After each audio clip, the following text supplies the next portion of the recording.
So here's an interesting piece of wood. It appears to be white oak. It's really dense, hard. And you see these black lines. It's almost as if, oops, sorry, the tree had cracked or something.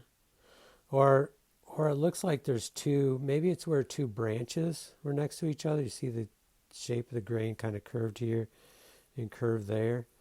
And I was going to throw it in the stove, but then I thought, well, I do need a piece of 1/2 inch in this one spot.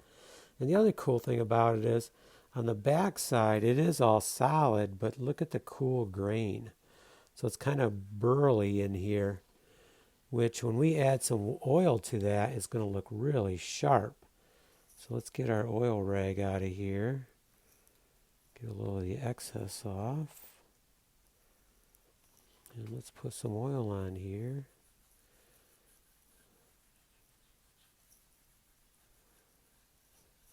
And as it sinks in, it brings out the contrast and design. Unfortunately, where I'm putting this is not going to show up a lot, but it will be on the stairs and you will be able to see it. So just showing you what you can do with some kind of cool wood that isn't the greatest wood as far as structural strength, but in this case it really doesn't have to have much structural strength. It's more for design. So pretty cool. And that's all I had to show on that. So we will talk about burl more. I do have some stashed away here underneath my saw over there. They're big burls that were on the side of trees. And someday we'll do some projects with them. But this is like a mini one here.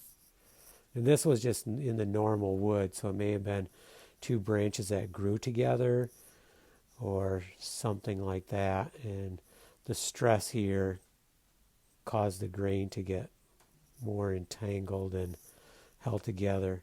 Kind of like maybe a limb. Like a limb has a lot of structural stress on it, so the grain has to get really tight and really strong there, so it gets kind of crazy and looks really cool. Maybe that's what caused this.